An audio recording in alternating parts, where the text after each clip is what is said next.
Hello and welcome to the HPTV podcast episode. Jamie, do you know what episode this is? 24? Nah, we're past 26. I think we're just 27.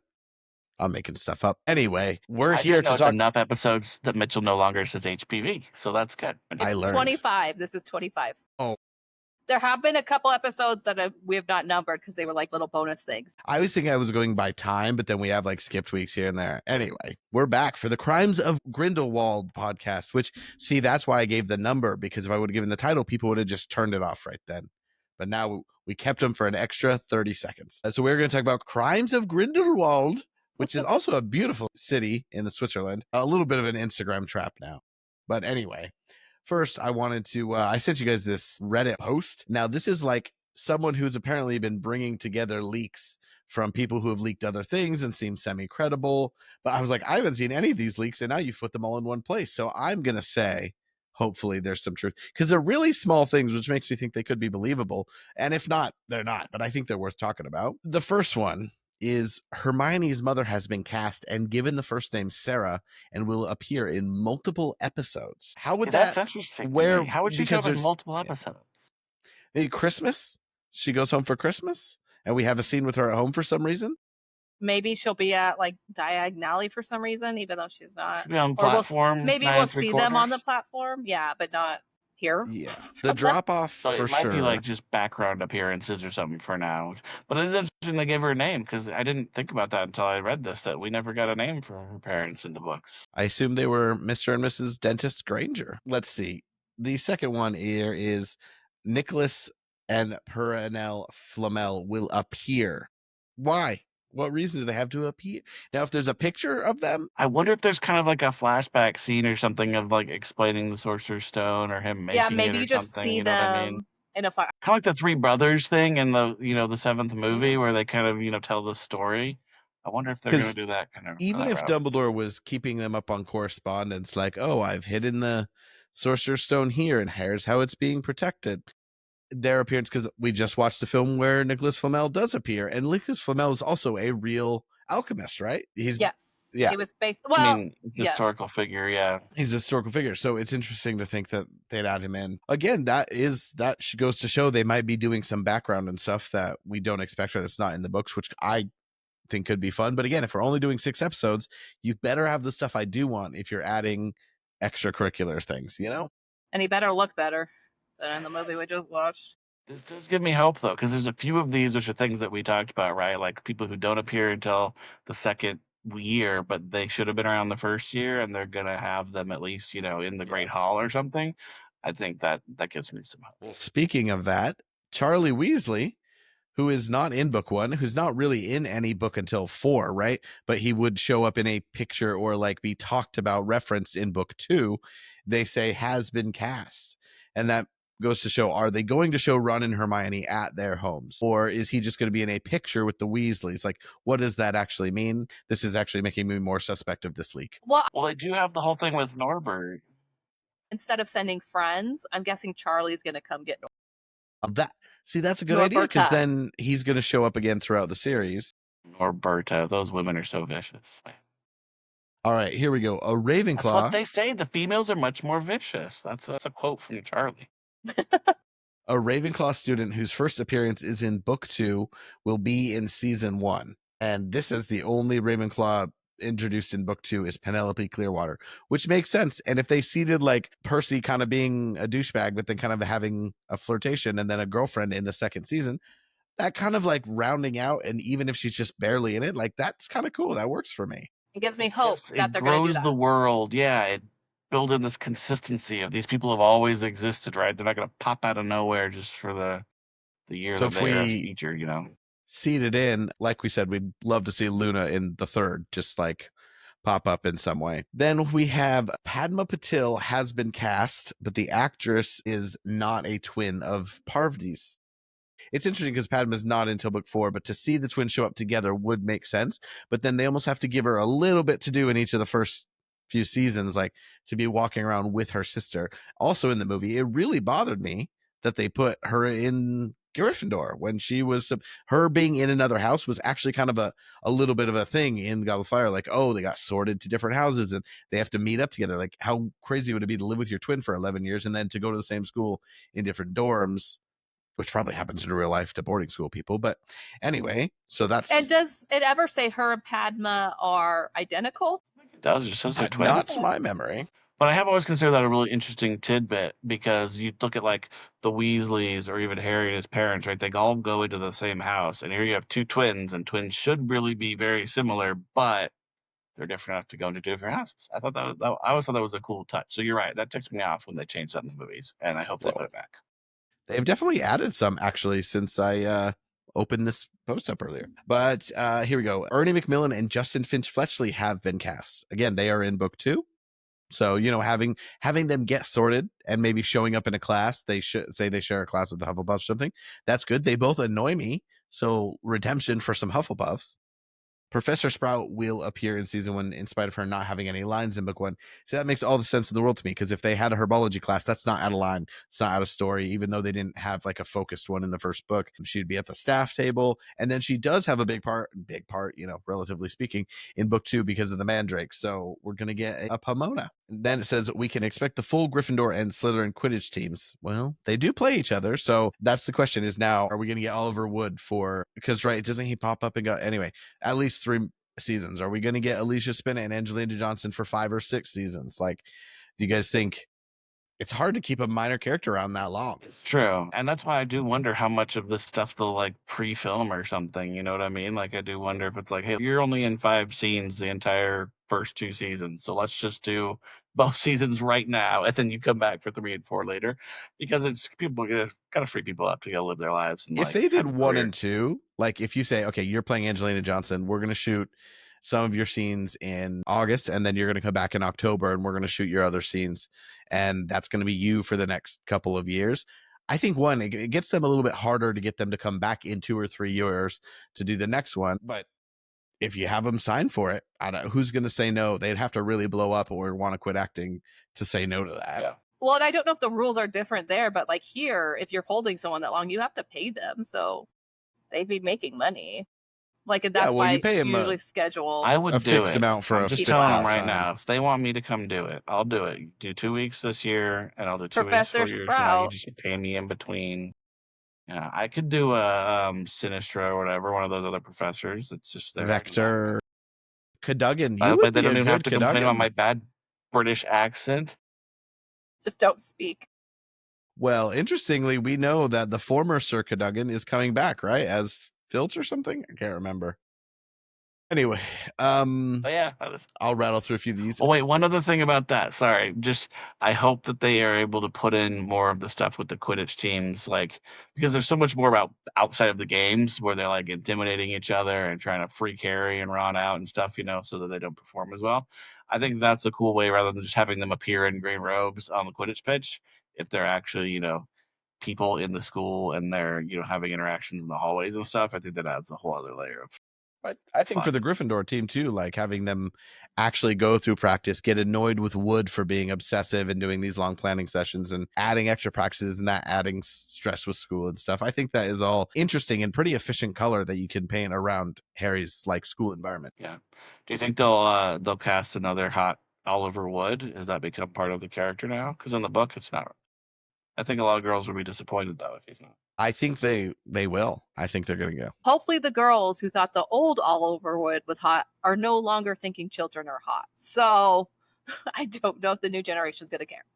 Neville, this says, is one of the characters whose casting has been open to all ethnicities. That makes sense. Neville kind of gets bullied, but he's a little awkward in that, but I don't think it's the similar type of story as Snape's where it would affect it significantly, like for him to be like a non-white kid kind of being this somewhat outcast for a while. But yeah, that's fine. Frank and Alice and Neville, Well, it's not taking someone's character, because the people that bully Neville are already kind of bad people. So it's not taking like someone, he is kind of mistreated by the trio in a way, but it's because he's like awkwardly trying to help. But I wonder if it will at all help the Snape situation. I don't know that Snape is also picking on a person of color. I don't know, but I'm good with it. Yeah, no, love I think Neville. I love him. Neville is such a fun, sweet character. I don't think that has any specificity. The second chosen one. The other chosen one. The other. Of course, they chose the white kid. Voldemort is racist. Who would have thought? Actually, it makes a lot. It tracks. That makes a lot of sense. This says nearly headless Nick will appear in season 1. Well, that duh. Professor Flitwick, Madame Pomfrey, Madame Hooch, and Madame Pince have all been cast as well. That makes a lot of sense. I get that they're not going to do waves of announcements, but it's like there are a few significant characters that haven't been announced where it's like you start putting some lists out there. It's a massive cast. Again, not again to compare it to the Hunger Games thing, but they're like making so much of it. And I know there's a lot of controversy on Harry Potter, and maybe they don't want to put a lot on social media to hear that backlash, but like it's just kind of weird, like seeing how they're really not doing it. Like everything's like a boring press release. I do also wonder if that means they're not getting anyone just whatever typically famous for some of these smaller adult roles like we thought they might be able to, which they did for some of the big roles, obviously. But like to have someone come in and be Pince, who's like just the librarian, that maybe doesn't make sense. But someone else who just pops in once in a while could be fun. But I do wish they'd have more just a picture of all the staff or something, if that really rounds out the staff. I don't know if there's anybody left really, the main teachers. It's like, get a picture of them. Maybe they'll do it when they are more committed to a date. I feel like maybe that's part of it right now. I think they're still like not sure when they'll be able to put the first season out, but maybe they'll do that. We're hearing 2026 more, but I think part of that is like the hype schedule. They want to have something in that slot. It says Dean's casting has definitely been done. And then it says Neville's is likely. I don't know if those things would need to be associated. It says nothing's been said about Ginny, but it doesn't mean she's not going to be in season 1. And it says could go be the same for like Hermione's father, Pansy, Narcissa, Bill. Ginny kind of needs to be in season 1. Those other people, yeah, you could skip. But Ginny, it's weird to have Charlie and not Bill, but Charlie, well, fits in with the Norbert thing. But it would be weird to not have Ginny to seat her at the beginning. Like even like Pansy is mentioned in the book that she's Pansy there, right? should be too. Like there needs to be a girl who's part of Slytherin, really, and she's the name character at first that we get, and that we know like she has a crush on Draco. That's what I was gonna ask. She's mentioned in the first book because I know there's also Millicent Bulstrode, right? Is she another? I don't know if she's the same year now. She's in 2. I think Pansy is, but even if she's not, like I don't know. I think it just, if you're going to be casting these other parts, it makes sense to have a named Slytherin female.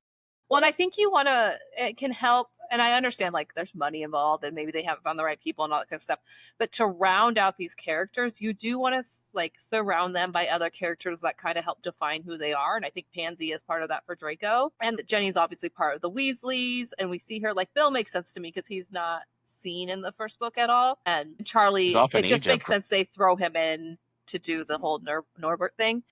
But she's like mentioned and seen and just preparing you for someone who becomes a really big character later on.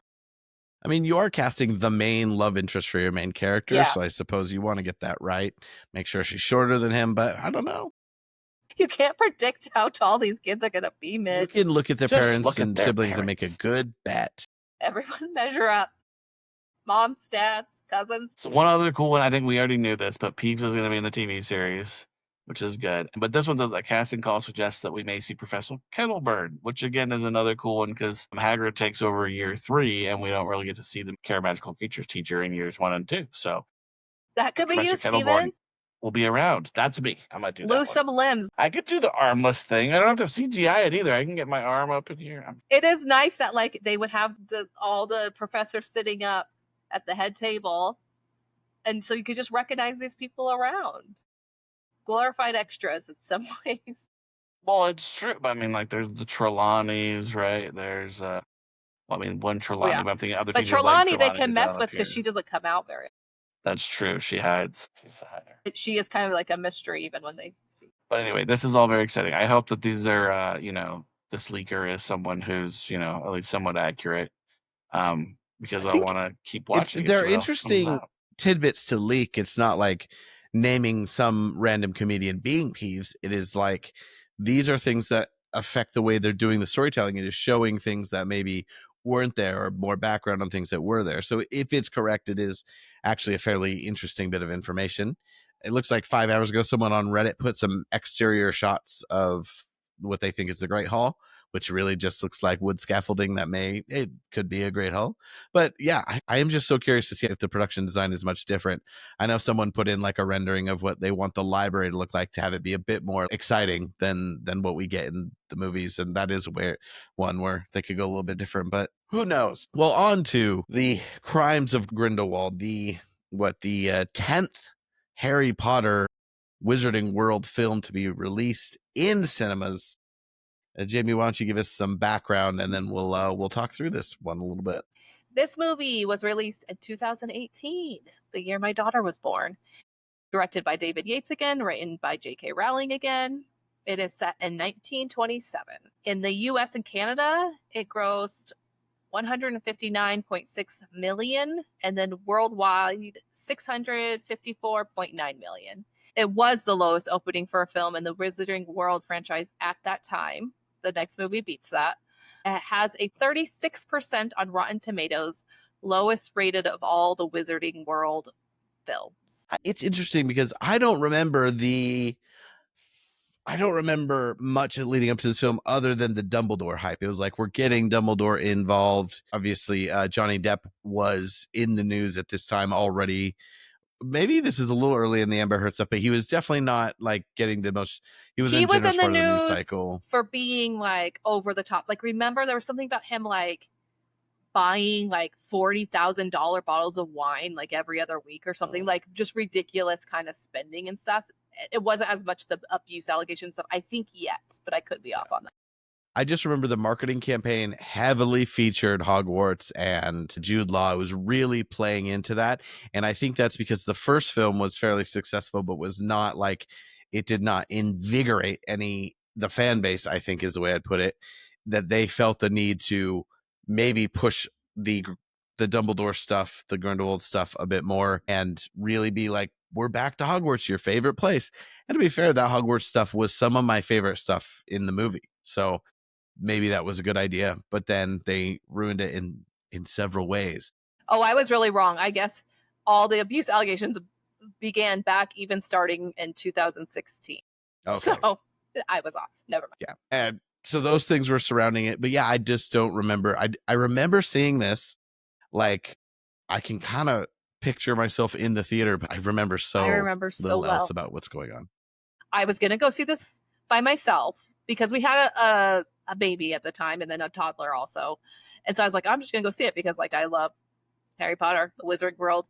And our mom was like, you loser, you're not going to the movies by yourself. And she came with me. And so I remember when theater I saw it out, I remember being like, what the hell? I remember trying to explain it to mom afterwards. I don't know why. But what I do remember about before this came out, remember a toy came out at Walmart or something? And it was called Escape of Grindelwald, and it had like the thestrals, and people were so mad. They're like, they're spoiling the movie, blah, blah, blah. But that when we saw the movie, it happens literally the first 10 seconds. But that's all I really remember about it. And hot Dumbledore. I'm going to try from off the top of my head. We haven't done this with the other movies. Maybe we should have with the first Fantastic Beasts, but for the Harry Potter movies, they usually start a podcast with a summary. I was like, I'm not summary. We don't need summaries for this one. So the way I see it, the British ministry is like, oh, we need to punish Grindelwald in Europe. So they go get him. He gets away. Then the British ministry is like, here's what we have to do. And meanwhile, he's riling up and recruiting people, and he's looking for Credence, who's chilling with a circus in Paris. And then Newt is not allowed out of the country, and Teeny thinks he's engaged to Lita. We get to meet Lita early on, and his brother and him have like this rivalry. And then they're all in Paris, and Grindelwald has a rally, and Newt and friends are trying to stop what's going on, and they don't. And then there's this whole thing with Credence on the side and them trying to figure out who he is, and they think he's related to Lita, but because there's this mysterious guy who's looking to kill Lita, who has a tapeworm in his eye or something. Yeah. And then Credence the whole baby does get recruited. Thing. Yeah. Well, I was going to save the baby switch thing for any. We'll talk about the baby switch thing in the Howler for sure. It's a surprise, Stephen. Look, Titanic. Watching the movie, there is, and I remember this from seeing it, there's elements of like the expansion of the Wizarding World that I like, and there are things that Grindelwald does that I think make him a good villain. I kind of hot taked last week that maybe he's a better villain than Voldemort, and this movie actually very much makes me feel that way. But there are just a few jumps in logic, and the first hour it almost holds together, but then it keeps splintering and it keeps jumping and it gets way too messy. So let's start off with the Howler. Steven, what is your biggest disappointment? What are the negative things you need to express? This is the movie that killed the franchise, right? They tried to save it with Secrets of Dumbledore, but they couldn't quite do it, and they're like, we're calling We'll it, get right? we'll definitely get to the consequences. And so, if that, I guess that would be my biggest complaint, right? Because I want more Wizarding World, and they ruined it with this one. But I think it was this need, and I feel like this happened with several movies over the like around that time, because like Last Jedi was what there was just like this really big need to like go left when no one's expecting you to, right? And like to subvert expectations. And so they just threw stuff in here that you're like, wait, what? Why? Like, Nagini is a woman who's gonna turn into a snake somehow later? Like, there was no indication whatsoever that was any more than just a snake who wanted to eat people, you know? Like, okay. And then, I mean, all of the stuff with Credence, it's very complicated, but it's also just like nonsensical. Like, and it's one of those things where you really hope, like, okay, the next movie, they're gonna make sense of this stuff. They're gonna help us get there. But no, there were But it a was couple cool so elements that I'll talk about. bad But that it did so many things, so much damage, literally in like real world, but also to the story, that even though I think the third one does a good job of it, there wasn't enough interest. There wasn't, you all of a sudden had to fix all those problems so you couldn't tell an interesting independent story. I was just on Nagini real quick. McGonagall appearing is another one. Sorry, but that's just another, like, why Of are we throwing continuity. this in there Yeah, again? I have. Just to like make everything confusing. And it's so quick that it's like, with Nagini, what's interesting is Nagini is clearly with Voldemort, one, a Horcrux, which is even worse for this woman. Two, it is like I say it, she, I guess, is an intelligent snake. So that does kind of play into it, like knowing that Nagini was like more than just a magical snake. But this Nagini seemed to have hesitation about Grindelwald and seemed to like have this outsider mentality, but really be nurturing and caring for Credence. I was like, I don't know how that character then ends up with Voldemort. And also, isn't she not in the third film? Anyway, we'll get there. I barely remember the third film, even Barely though remember I that liked too. it. But I'm kind of interested to watch it because I know that I came away thinking, oh, they did a decent job of bringing that back together. But again, it's more Dumbledore because they really get away from Newt. Like I said, maybe they should have had Fantastic Beasts and then Newt could have been in this one, but it was just called Crimes of Grindelwald. And it was clear that we were going into this other battle of the Wizarding World. Because another thing this movie does is it goes very much into the politics between Muggles and wizards and the different ways that there are multiple factions of people who think this should be handled differently, from our protagonists to Grindelwald to the Ministry to the British Ministry. They all want to handle it differently. And I think there are some interesting things in that, but they were not fleshed out, partially because it's a film and not a book, and also just because there's so many other things they were trying to do. I'm going to get mine out of the way because I know Jamie has about 50. The biggest thing I have to howl about is the entire mishandling of Lita Lestrange and the baby swap. First of all, you get this great actress, who, by the way, is an American doing a very serviceable to good British She's accent. great. Can I just say, like, she's so disservice because she's great. And she's obviously one of the most beautiful people ever. She's so beautiful in this movie. She does such a good job. Like, the faces she makes, it's just really good. And it makes me sad that they gave her a nothing character. It's just because there are seeds of an interesting character. Like, she has this outcast background. She was a little bit of a rebel at Hogwarts, which again, not fleshed out enough. And she befriends Newt and then eventually goes with his hotter brother, which rude. Okay. But it was just like, it was tough to see that. And then she didn't need to die. It was kind of like this sacrifice moment and this moment that affected Newt's brother, whose name I can't even remember. Theseus. Thesaurus. Okay. Thesaurus.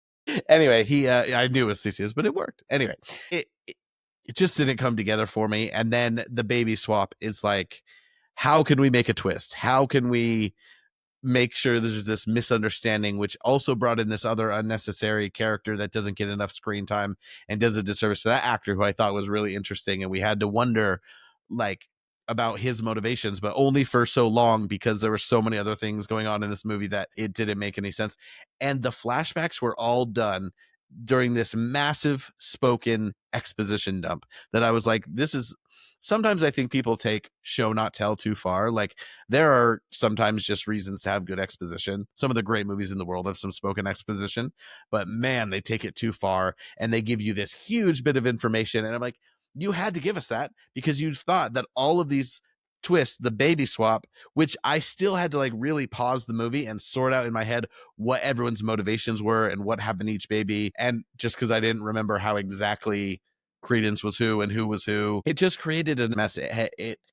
It was unnecessary to do those things, to have an interesting ending and path for these characters. And it wasted a good character that actually played an interesting role between Newt, his brother, his love life, his past as like this shy kid.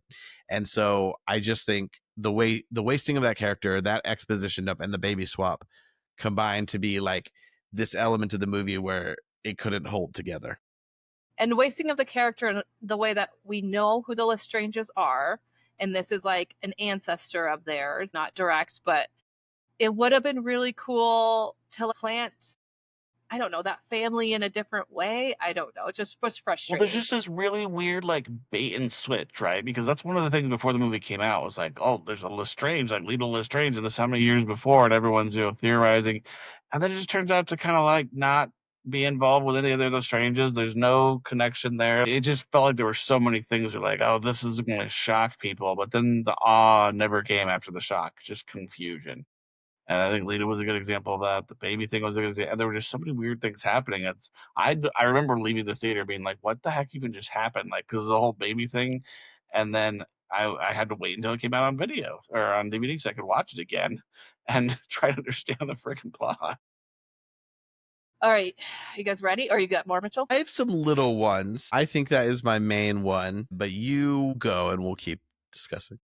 Okay, I hope I'm not too bad. The biggest issues for me as a fan is all the retcon that went on. Like Dumbledore, cool guy teacher, who apparently there's a lesson plan where everyone does this bug art thing for Defense Against the Dark Arts, but whatever. It turns out Lupin stole it all along. And how did he even know? Because by the time at all. he met Dumbledore, he was a headmaster, but whatever. McGonagall shouldn't even be alive. Like, just all this kind of stuff that was changed, and really it just felt like kind of a slap in the face of the fans. And I don't know if she ever directly addressed any of it, but it was just all kind of pushed to the side. And like what had been like listed about that stuff on Pottermore or whatever existed at that time was changed or like gone. And it was like, I don't think I knew that. Well, I believe it was. Maybe I'm wrong with about the McGonagall that stuff, but I believe we tried to go look up like, okay, how old should Dumbledore be, and that stuff was like gone, but maybe I'm wrong. And I'm sure it was like on a wiki or something like that. The whole Nagini thing, okay. That stuff did change a few times. Like Dumbledore at one point was supposed to be like 700 years old, and then they're like, well, no, he's like 100 years old. And I remember like she had different interviews where she gave very different ages for Dumbledore and how he lived so long, and there were weird explanations. By book 6 and 7, there is a rough timeline fix, which I don't mind if movie canon and book canon are different, but there needs to be some official clarity in some element of it. Yeah, and I I'm all for Jude Law being Dumbledore. Because I was going to save this for the positives section, even though they're very small, but I like the little shout outs. Like there was a McLagan. Travers is someone who we know there's a Death Eater named Travers. Those little Easter eggs were plenty for the Harry Potter fans to say, oh, that's the ancestor of that person. Or like, here's the intersection. Like the Lestrange thing, him being a rich a-hole and like having this sordid past, if it was done right and explained better and had one less big old twist that made no sense, I actually don't think some of that connection is bad. I think they just went too far with some of it and they accelerated some of it in ways that didn't need to be. And then, okay, for some reason back then, I don't know why. I thought it was controversial that Nagini was a girl. But now, thinking about the books, in book 4, it talks about milking her. So we knew she was a girl. I thought it was controversial that it was... but it was that for she's some a reason that it Maledictus. was... Yeah, some Maledictus, but like I thought there was a connection to the fact that she's Asian and maybe that too. Something to do with some cultural connection between that and then like bringing in this woman of color character that then has a disease. Also, the women of color in this story, obviously, Letitia Strange dies. Like, not a great ending for either of them. So I know there was some stuff about that, and it is just kind of weird that it's never mentioned that she used to be human in the Harry Potter books, and that it's just like those leaps you take that you hope people just don't mind, but people did mind. I mentioned McGonagall. And then just back to like the original like lore of Harry Potter, just the whole twist at the end, spoiler, that Credence is a Dumbledore. And then here, Grindelwald, I don't know if he's trying to trick Credence or what, but that he calls Dumbledore, Albus, his brother, which we all know cannot be true because Dumbledore's parents died long ago. Like everyone was trying to figure out how that could even be possible. And then what happens in the next movie, which again, spoiler alert, that it's actually Dumbledore's brother's child. It just doesn't make sense in the world to me. It's weird that he was busy with the goats, and I still don't get that either, but whatever. At least that's like canon. That might be it. Credence is part goat. That's where all that messed up. Okay, and then the whole Queenie thing pisses me off, but in general, there's this whole thing where there's like these huge, I think you guys have mentioned this, huge plot leaps where like, okay, how did Credence and Nagini come together? Like, it makes you wonder about like where that relationship was born from and where that came from. What is this whole Queenie's crazy thing? Like, you kind of get it's because it kind of drives her crazy hearing everyone's thoughts, but like, why does he keep calling her crazy? Like, I feel like it would be so much better written if it was like people kept hinting at her being crazy instead of him actually saying you're crazy. Like the whole Lita thing, like a really interesting story, but we're only getting like the ending of the stories, and it's just things that are not plotted out. And I've always said with this movie, I wish she would just take this series and write it as a book. I actually think it could be a really good book if she could explain all of this. Well, look, that's what I said about the first Fantastic Beasts. Is I said, this feels like the story is all in this movie. It's the first time that we got something, because every Harry Potter movie does, maybe save for the last two, has some jumpiness, has some like rushed feeling because you're putting a much more expansive story into the time. The first Fantastic Beasts, I feel like the story is all there. Like, yes, we're not in depth at where we could be with some of them, but it's there. This is the opposite. This felt like a book was shoved into here, so we missed tons of all of these new characters and these new locations that got brought in that just aren't explained. That's why the whole Nicholas Flamel thing, I'm like, other than it being a safe house, I was like, that's an interesting story. His relationship with Dumbledore is an interesting story, but it did not need to be shoehorned when you're bringing in the brother relationship. You are bringing Credence through a different, actually Credence, other than his face and a couple of his expressions, didn't bother me as much in this, but he's not actually given much to do. And how did he get to the circus, which you kind of mentioned? Anyway, sorry, just I want to so focus much not explained. They should have like pared it down before you finish the Queenie, because part of it makes sense that all of these things are in her head. She can't control it. She doesn't feel accepted by the wizarding community because she's in love with a muggle. But there's just such a leap in not seeing that frustration grow. I would even say her being a little bit unhinged and like her love potioning Jacob. That kind of made sense. And you know what? Like, I know we're not supposed to say when someone does emotionally unhinged that they're crazy anymore. If he would have said it once and we would have understood it, but it doesn't, you're right. It's not built to, it's not given. And then if she was going to betray and say this is the greater good, or like, are you sure he's not wrong, they didn't give her character enough development to do that. It would have taken more time. It was such a big leap, and in the end she goes with someone who essentially, just in his big speech, which I'm a big fan of, that whole sequence, I will defend one later, you're essentially going with someone who thinks that the love of your life is a lesser being who should be separate from you. Like, why, servitude to you, basically. For right? her who wants to be with him, why are you going with someone whose whole idea would never have you together? It almost makes sense that she's mad at Jacob because he keeps calling her crazy, but then she's also upset that they can't be together forever. That he won't marry her because he thinks it puts her in danger. Also, he keeps calling her crazy, which she doesn't want to hear. Well, getting her mad because she is going, the voices in her said thing would make her go crazy. It's not that there's nothing in her personality or her background that makes me think she could never go and join Grindelwald. It's the pace at which it happens and the ultimate decision that she makes. Like, well, she goes to Grindelwald so they can be together, but then he pisses her off, so she goes to Grindelwald because she's pissed off at him, and it's like, well, now you're not together anyway. And also, we learned from her in the first movie, even though it's like kind of only hinted at, that she really stays in the wizarding world. She's kind of isolated because of her ability. And I'm not saying people should have to hide their relationships, but like, what would be so bad about her and Jacob just quietly living together and hiding who they really are? I need to be married to him. Like, I don't know. Then move to England. where you guys can be married. I Well, don't he even get said, it. he said they're really progressive here, you Yeah. know? With the wonderful Yeah. accent. I love him still. I do love Oh him. my gosh. The accent work in this, like I said, did a good one, but Grindelwald, I felt like, and this is not unusual for Johnny Depp, but he was doing different things all over the place. Like sometimes he was American, British, Swiss, German, He's French. a man of many He's like, identities. well, in Paris. Like he was just all over. He did Johnny Depp for a while. He did, oh no, He's he a did comedian. Jack Sparrow for a Jack while. I Sparrow. don't know. But he didn't bother me much of this movie. I mean, I No, used to it love Johnny mostly Depp. did I take me actually out of thought it. he did pretty good. You know what's funny? I thought for a second he got fired before this movie. And at the very first scene, I was like, man, Mads Mikkelsen did a great job at looking like Johnny Depp. But they don't even try to make him look like Johnny Depp. That which is makeup funny. nowadays, they really can transform people, you know. It's AI. Okay, All one of right. my other howlers What is the was important one?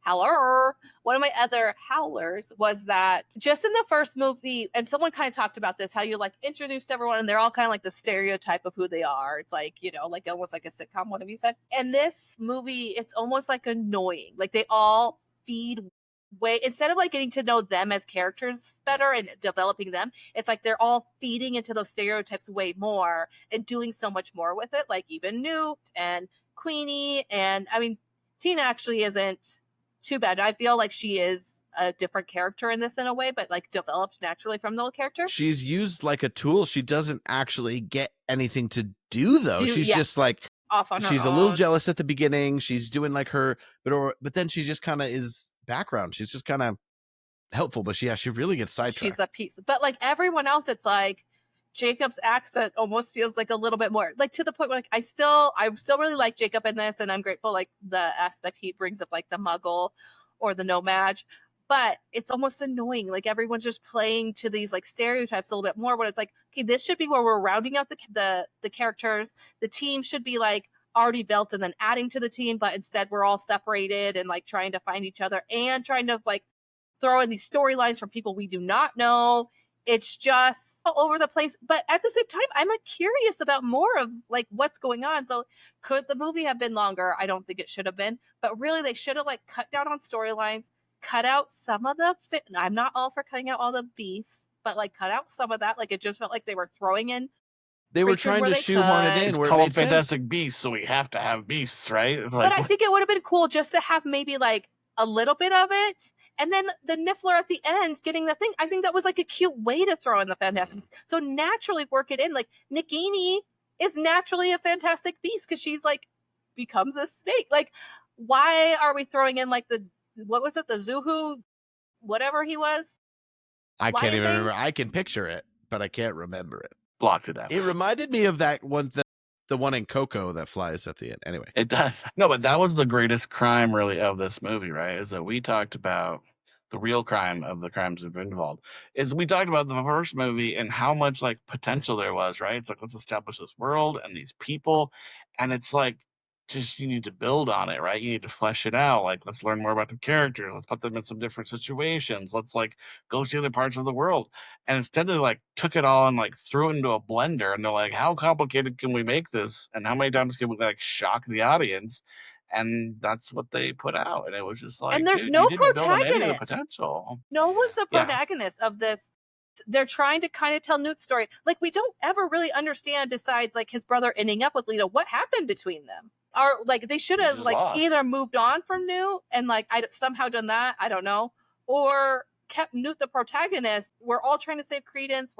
I think Credence should have died in the first one, and that should have been Newt's motivation to go after Grindelwald and be braver. And they didn't do that. They kept Credence around, and the whole movie's about where he comes from. And by bringing Yeah, in that would have been more Dumbledore, fun. Yeah. they essentially they subvert their own Eclipsed story. everything to do with Newt. You're right. Newt doesn't come off as the main character protagonist of this, but neither does Dumbledore because he's still newish. This is his first full, like, we're jumping around everywhere. And yes, I get saving Credence because he's probably innocent from what he's done. And if he's used for evil, that is really sad and terrible fate for the character that's already been put through so much. But they just went too far. I have one. Go, Jimmy. Keep going. Okay. Well, on that note, like, how did Credence survive? Like, it like erases the last movie. It erases the fact that like Credence dies and like what that means for everyone and what that means for like kind of hampering Grindelwald and all this stuff.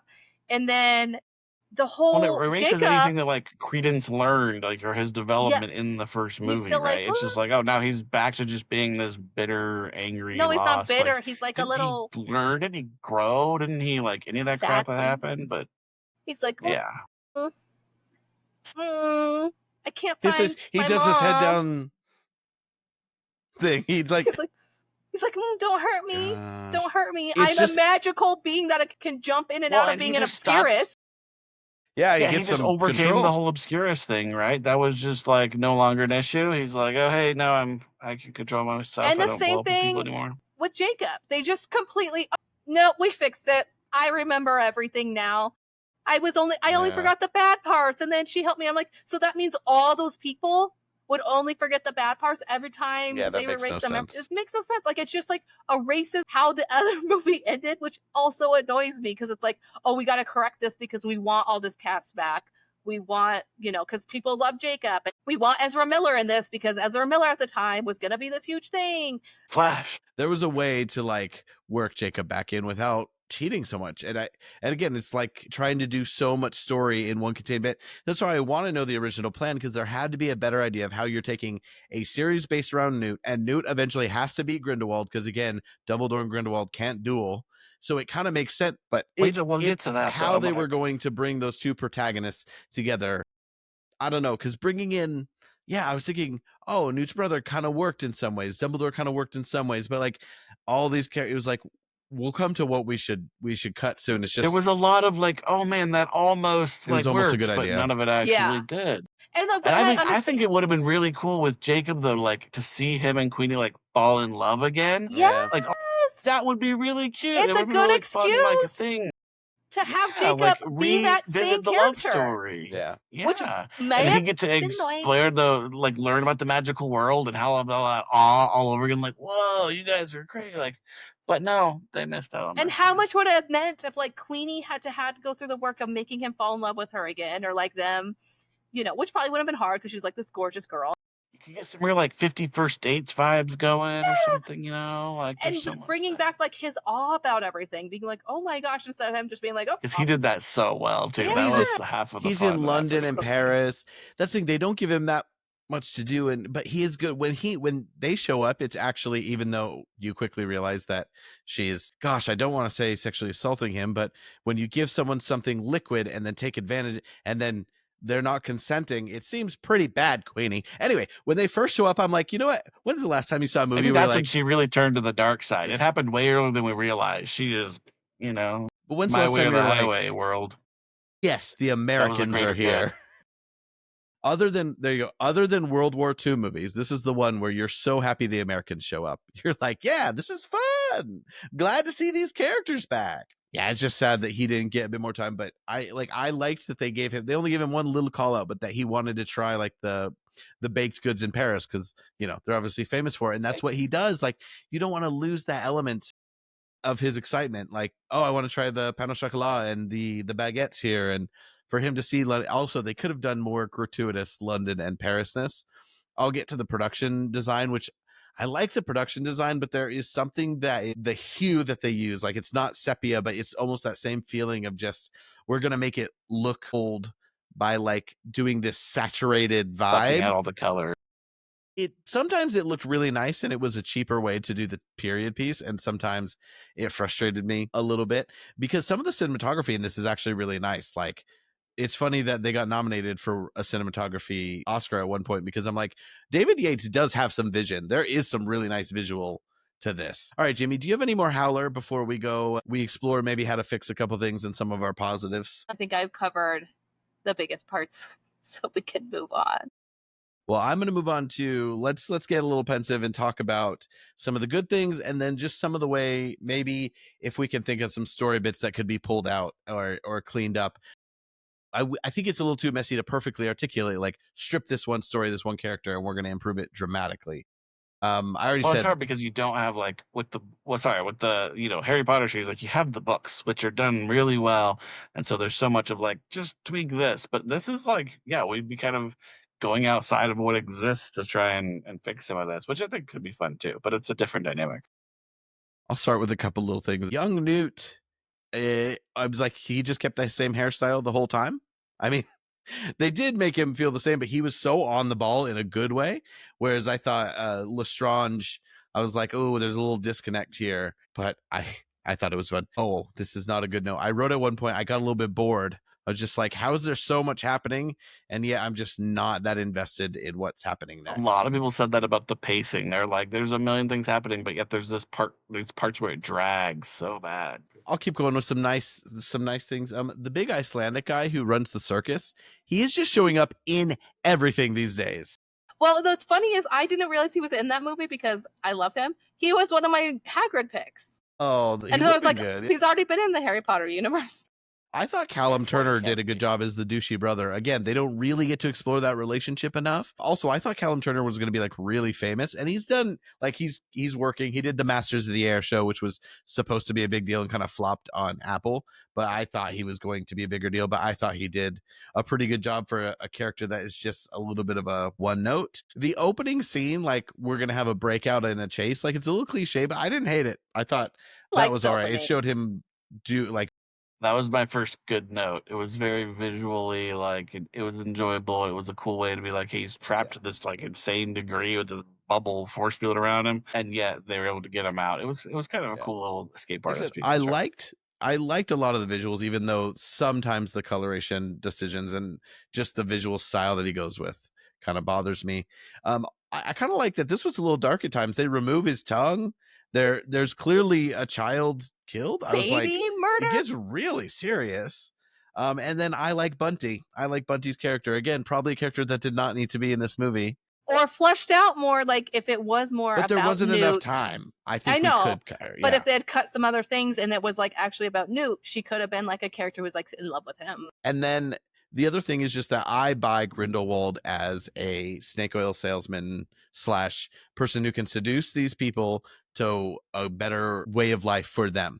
Like I bought his big speech, and I remember that also feeling like that was a good action set piece in the theater, and like the visual, you can tell they kind of were taking some cues from some of the Harry Potter things where it was like he had this blue dragon and then they were stopping it with this fire, like they were saving Paris because, you know, they had to put some random stakes in there. But I just thought his persuasiveness as like a cult leader, and then the actual battle there, and this is where the characters kind of converge. There were some frustrating things about it, but I remember like actually feeling it and actually caring whether some people lived or died, and feeling like this is a good villain moment for him to illustrate what he wants. Although it's a little confusing because he was like, I don't see them as lesser but separate but this or but that. I'm like, you're not making a lot of sense here. Anyway, I just thought separate and equal. They did a good job there. Lesser, but like they could still exist as long as we can control them, I think is the message. They have to be subservient. Well, until those are the two things that I thought worked well, was what Mitch has just talked about. Like him, like remember our last podcast where I was, talking about different perspectives, like I think from Voldemort and his people's point of view, like they were kind of like Grindelwald in the sense like we're better, we're magical, we can do more than these humans, so therefore we should be the ones ruling them. And I feel like Johnny Depp and like Grindelwald in this movie really kind of sold that. I feel like there really was this, okay, this is how he like got people to follow him. This is why they believe, like, they're so sick of being in hiding and all this stuff. They would rather just be out and live like they know they can because they're sick of being pushed around. So I thought that was a really interesting dynamic. And like you said, that cult leader vibe really came through, and, he was handing out all kinds of Kool-Aid and they were chugging that stuff. The other thing that I actually liked that I thought worked really well as a plot device was the blood pact. Like, I know that even during the Harry Potter series, I remember people it was just kind of shared that, like, it was really weird that Dumbledore wouldn't fight him. And so you almost get this, like, and then you learn about the relationship earlier on. And I mean, outside of the books, you learn that it was more of a romantic relationship. But it's still like, so there's this dynamic of like, if I had an ex who I'd really cared about at the time, and she was out there, like, killing people, and I could stop her, I could do it. I have a really hard time imagining Dumbledore like chickening out of that.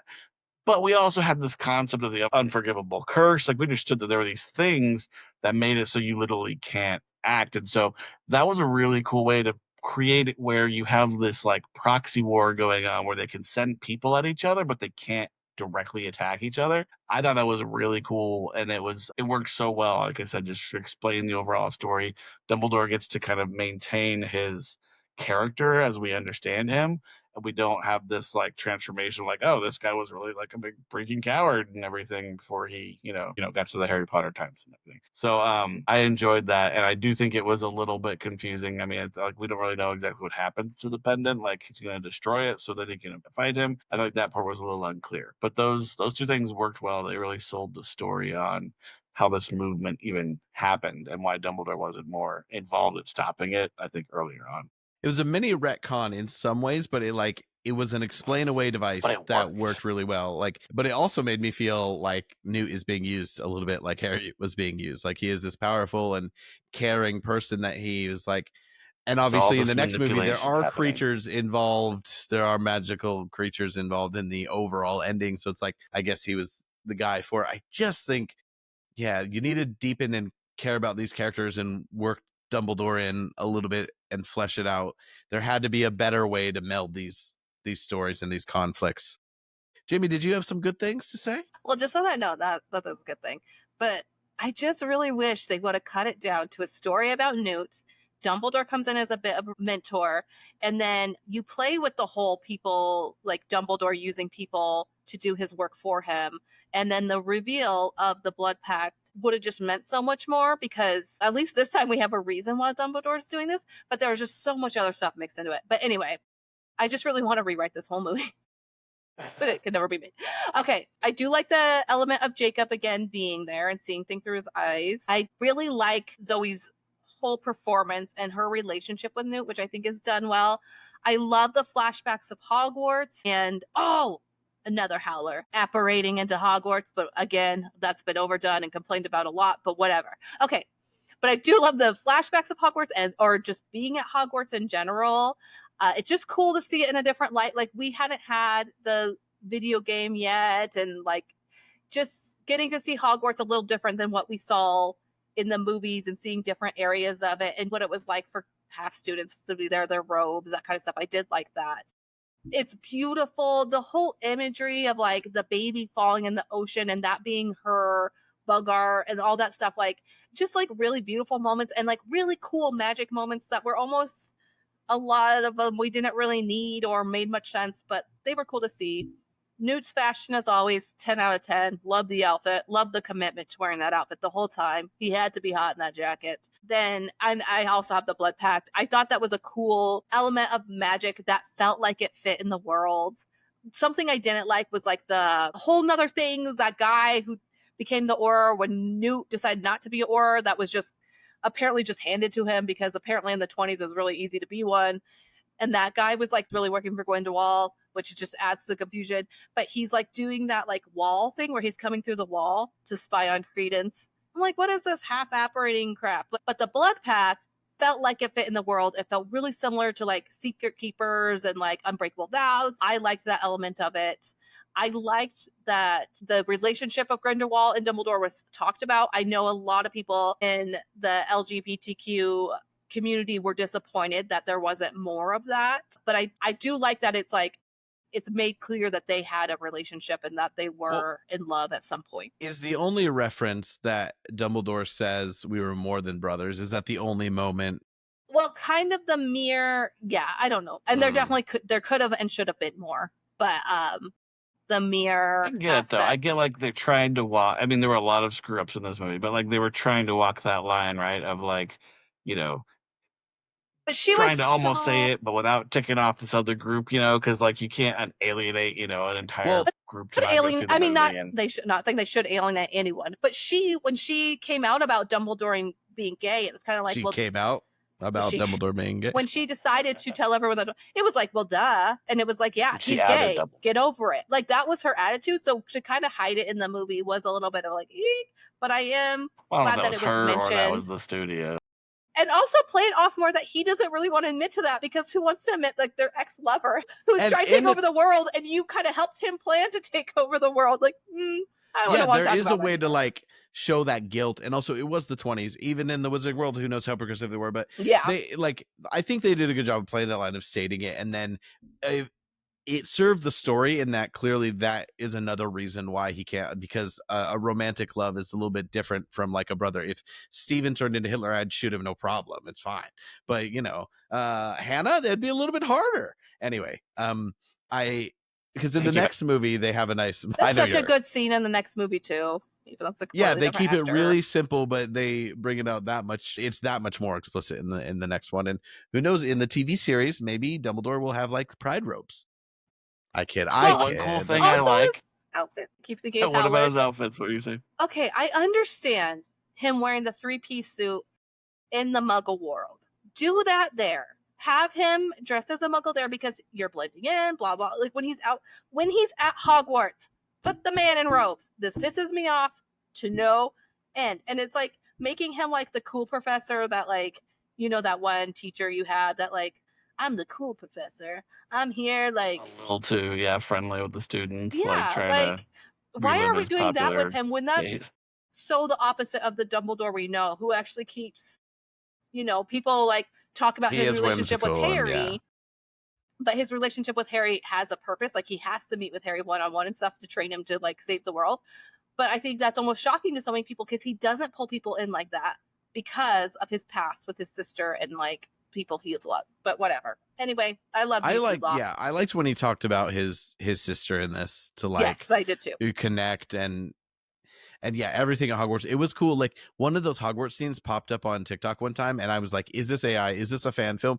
I forgot that like you do. I mean, it's 5 minutes, but you do have just a moment of being a student there. Like there is something like obviously that captured our childhood about being a kid at Hogwarts. That is so nice.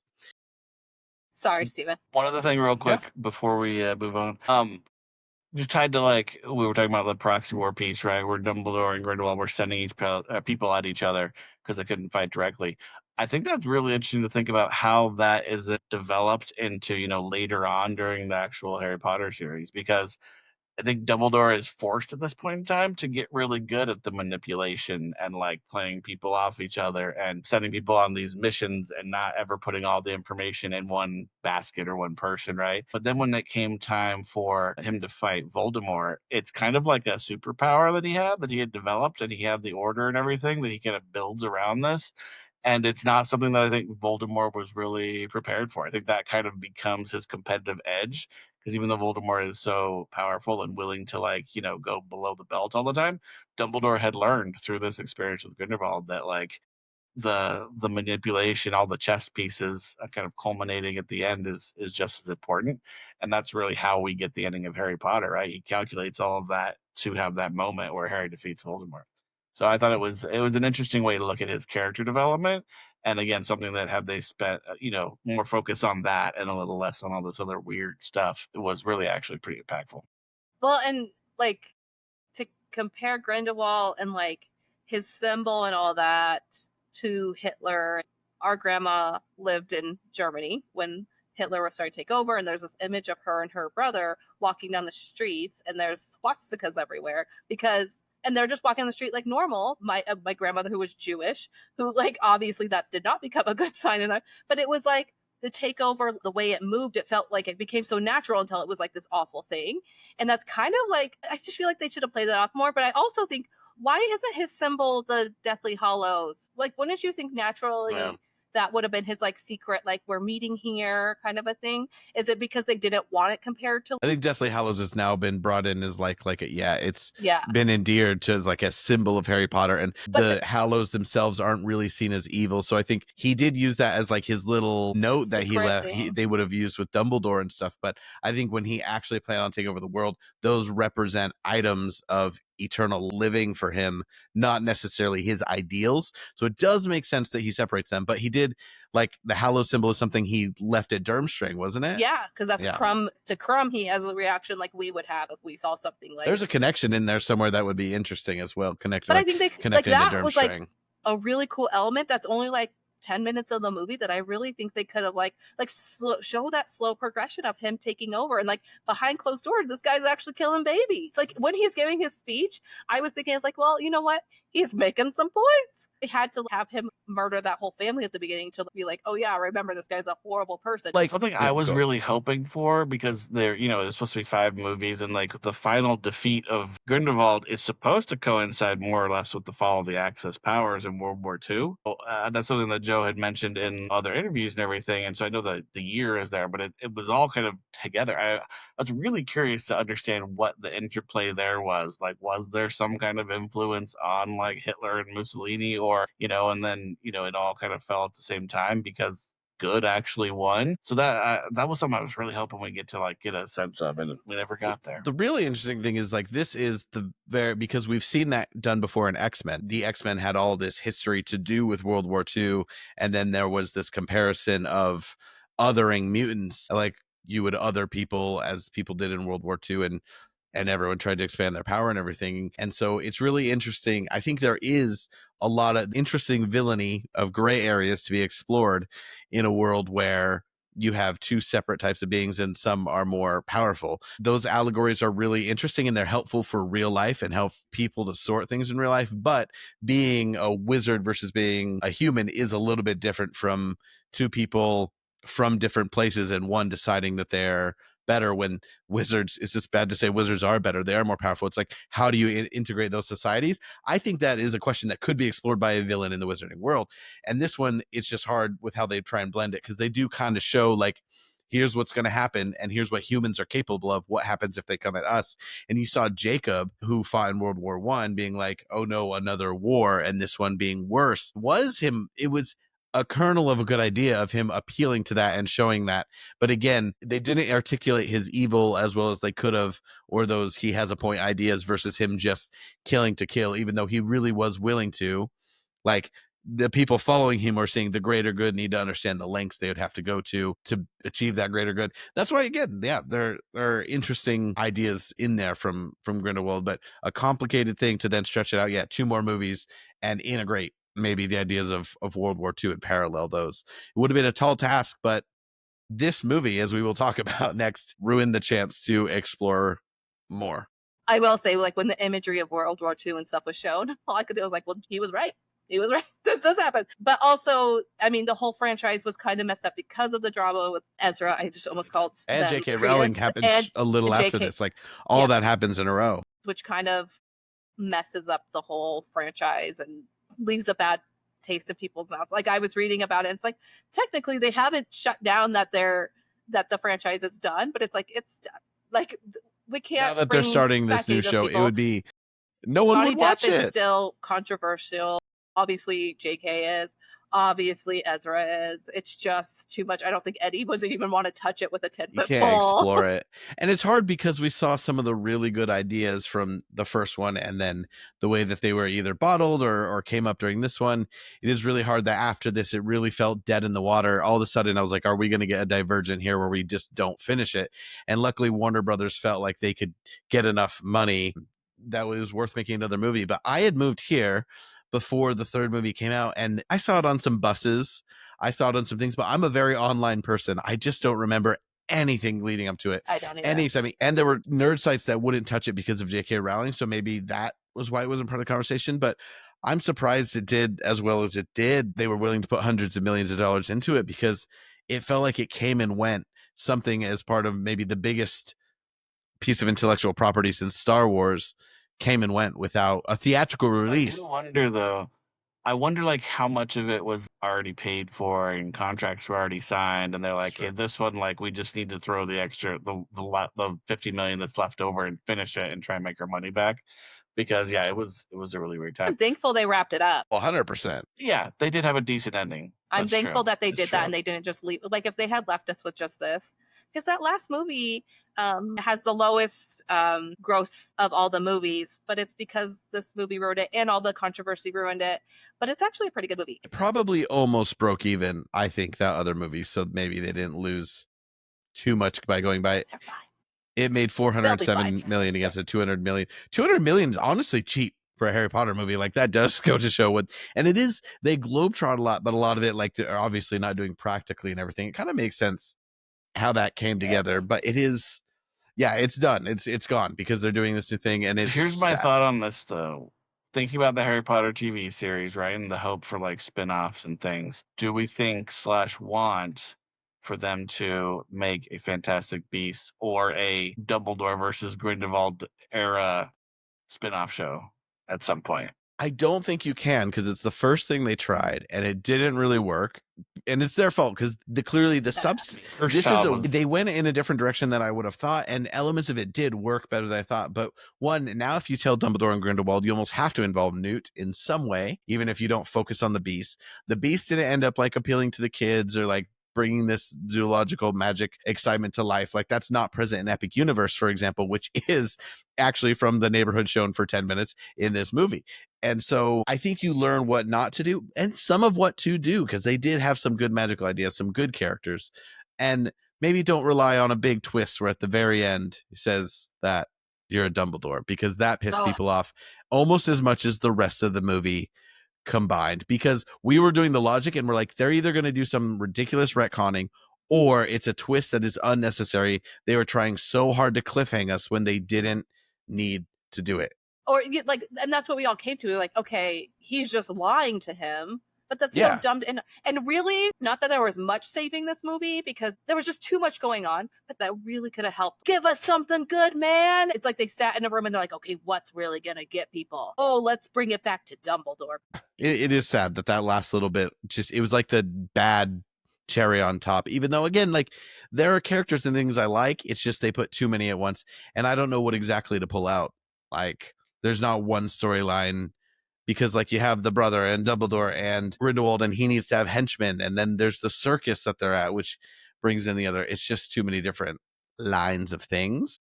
There's a guy who re-edited Hawkeye, the TV series, and I liked Hawkeye. I would rewatch it, but he edited it into a 2.5 hour movie, and I have it, and I don't know when I'm ever going to watch it, but I want to. But he also re-edited Infinity War, which is weird because it's a great movie.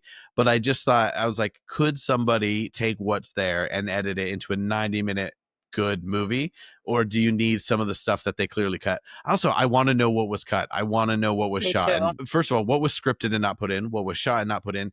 Like, there was probably something to each of these stories that could have worked, but they ended up just throwing this mess out there that was, it just wasn't even propulsive. I don't know if you heard this earlier, Jay, but I was saying it got boring at one point, even though so many different things were happening. Yeah. What's so confusing? Yeah. And everything you wanted to know more about just ended. Like, it's just like, and me having to pause and like figure out the baby swap and did she just die and all that. I'm like, that's bad, man. Track it. Yeah, and when you're in the theater, you can't do that. It's interesting though, because like, why did you switch? I mean, again, we use Star Wars as an example, and it's just funny because there's so many comics and novels. Like, it's almost like you have these things that don't come to fruition or they don't make sense, and they like find ways to make it make sense through like and like, I almost wish there was something like that. Like, yeah, could we get the script? Could we get like a series of 10 comic books, like graphic novels that like explains like what was supposed to happen, or if this ever was gonna actually make any sense? That never happened because all the controversy came up, and so they just didn't want to put anything else out or like talk about it. It's also the way Joe, very quiet for quite some time after that, treated the series, that she is the official author, but it's funny because the one time she let someone else play in the playground with Cursed Child, she signed off on something stupid. So I don't know if she signed off on this movie, didn't she? Yeah, she wrote it. But Cursed Child's still been lucrative. Yeah. Like, it's, I mean, it still exists. She wrote this, but I'm sure it went through various studio blah. We've got to have more Dumbledore. We've got to have more excitement, this, that. Also, the Paris Ministry was beautiful. I should say that before we go. It was nice. I just think if she would have said, okay, this author is going to write a mini comic book run on Nagini and the circus, which that's not the storyline I would have picked, but it could have helped. It could have given something. Or like Lita Lestrange's like, oh, here's a short story that someone wrote of something like that explains a bit more of what she was going through. But what a waste of some good ideas. And now there's an amusement park. And now it is represented forever in amusement park. Yeah, I wonder if someone could re-edit something interesting out of this, but it's part of the past now. I think you learn from it. You like the little bits that you like. I'm It's just such excited a to watch the bummer, third though. movie, weirdly. Because like talking through it and just like the things that could have been different and like the potential, it really makes me wish that like we've gotten something It really put coherent. this It would have been series in great. like no man's land, because if this is successful, more spinoffs would have emerged, and it's But it interesting to really see does where it remind would me of be by Last now. Jedi in that sense of like, hey, we end this movie. It's like, where the heck do we go from here? How are they possibly going to solve this in the next movie? And like, they didn't do a good job with it in Star Wars, nor did they do a good job. Second movies are tricky because you generally do separate your characters. That is very normal. You have to keep developing them. You have to add new people, but you also have to keep it cohesive. And that is something Last Jedi does so many incredible things, but obviously pissed off a lot of people. Some people think it's the greatest, even though the biggest judgment I have of that sequel series is the fact that it's not cohesive, whatever it is. Because that third movie, which isn't good, it's as jumpy and ridiculous as this one, but it's at least propulsive. This one, the way it just gets muddled in the middle is just frustrating. We should also say two of the greatest films of all time, Empire Strikes Back and Godfather 2, are sequels. Two Towers, well done. So it can be done, but I think it's a really high And in the bar middle of to get a trilogy. that second book right, because she must have known where she was going to some degree. Well, and I feel like they try to kind of do that. Like they try to skip over a lot of things that you usually find in a second, but they just jumped into like completely different storylines. And I don't know, either embrace that and just name it Crimes of Grindelwald and just, you know, dump the whole Fantastic Beast thing in a way, like have little elements of it, or follow up with Newt and make him your protagonist and kind of just like have the side stories connect with him instead of them being completely separate things. And then everyone just happening to end up at that place at the same time. Like there's one part where like Jacob is there and I'm like, where did he even come from? Like he's the first to go through that like secret door. I'm like, was he here? Like it's just confusing. It's all confusing. Such a disservice to like interesting character. Like Newt is such a non-traditional lead. Jacob is such a funny side man. Like they try and give him more depth, like showing some of his PTSD here, but otherwise he quips how he quips, but he doesn't get to serve the role he could have just repeated in a way that would have been effective. A lot of lost opportunities. Are there any? I guess when it comes to Marauders Map, it's like lessons learned for the new show or new spinoffs, or maybe storylines you think or characters that could have definitely been cut. And yeah, just what do we learn? What can other IPs learn so that you don't put this thing that could make you billions and billions of dollars, you don't put it on life support to some degree. They're essentially rebooting. It's kind of wild. But for this movie, I am excited to go to Epic Universe. And I forgot that whole section is like a wizarding neighborhood of Paris.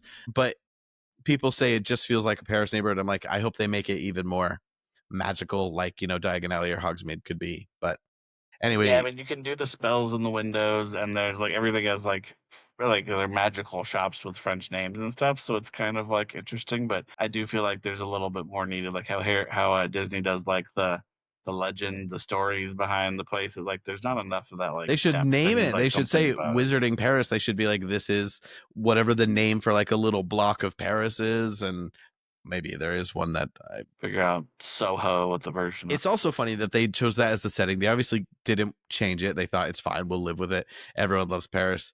And then they take you to modern day Britain for the ride. It is. Anyway, do you guys have any final thoughts on that? Lessons learned, things to cut, how this is going to live up? And then we can look towards Secrets of Dumbledore a little bit, because I don't remember anything. I remember elements of it, but yeah. I just think part of it's like unfortunate, like a lot of drama happened around the people they cast and all that stuff, but it's also I feel like it's kind of a lesson. I get that it was written by someone who writes books because it feels like something that's missing the context of a book. I just don't do too much at once. Like I kind of like them for going for it, but it was just all over the place. I don't know. I think there were two studio notes. Well, the one, because in the next one they go to a couple other countries. I don't know if Paris or the globe trotting was like, I think the different city or the different country, seeing a new country every time, that might have been Joe's idea, but definitely more Dumbledore. Or like, let's get Dumbledore in there. Let's get hot Jude Law in there. Like, that's the one thing, We'll do that. and I wonder if it accelerated some of this stuff, because I'm just trying to think of they tried to do too much at once. Like some of the Lestrange stuff could have waited for that. You introduce Newt's brother and the woman that he's going to marry that Newt loved. Like you introduce them, you introduce Dumbledore, but you keep it Newt's focus. You get his core group to grow, and you bring in Grindelwald, And that's where your focus is. And then that's why the 5-movie thing works in my head, because I'm like, Dumbledore becomes bigger and bigger, but by the end, Dumbledore's like, this story has been yours new. You have to defeat Grindelwald. Like, it all comes together in my mind. Well, and I remember hearing at one point that Dumbledore wasn't actually supposed to like really be a thing until the third movie. So I do wonder about what you just said. I feel like I remember hearing that several, and then they pulled him forward because they wanted the Dumbledore factor, right? But I wonder if that meant that they were also pulling so much story forward that that's how it got so muddled. They tried to cram all that in so they could make sense of Dumbledore being It there. backfired. I don't know. I But think it it did backfired. And also, like, it just, they wanted a motivation for Dumbledore to relate to Credence.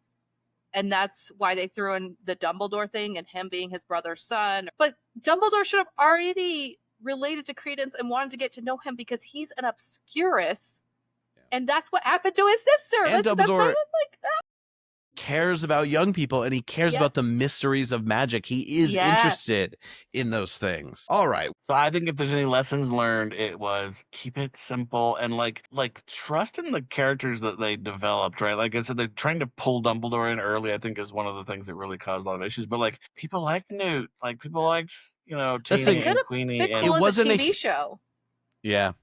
Like, have a Lita episode. Honestly, if this is 10 years later when streaming rules the world, I wonder if they do Newt's story as a TV show, although they would always want their big centerpiece in cinemas.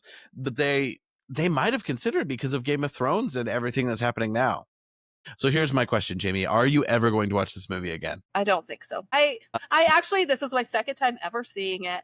I will say there were things about it that I actually liked. I'm glad I rewatched it because I wasn't so thrown about everything that happened. I mean, I guess if I really need to see Hot Dumbledore, I will, but he's in the next one. But there are cool elements to it. I love seeing Hogwarts. It just pissed me off so bad the first time I saw it that I'm kind of glad that I erased some of that bad taste out of my mouth. Because I remember the third one, I was like, I wouldn't see it by myself. I was going in with low hopes. I felt like they hadn't promoted it at all. Kind of like Solo, which I really defend. Anyway, like Solo. Thanks for joining us and examining all the crimes of Grindelwald. It wasn't as harsh as it could have been. And we are looking forward to the secrets of Dumbledore on our next episode of HPTV. And if you want to get in touch with us, first of all, comment below if you're watching on YouTube. Let us know what you think. And otherwise, you can find us on Instagram and TikTok at HPTVPod or email us at HPTVPodcast@gmail.com. Jamie, send us out. Peace out, snitches.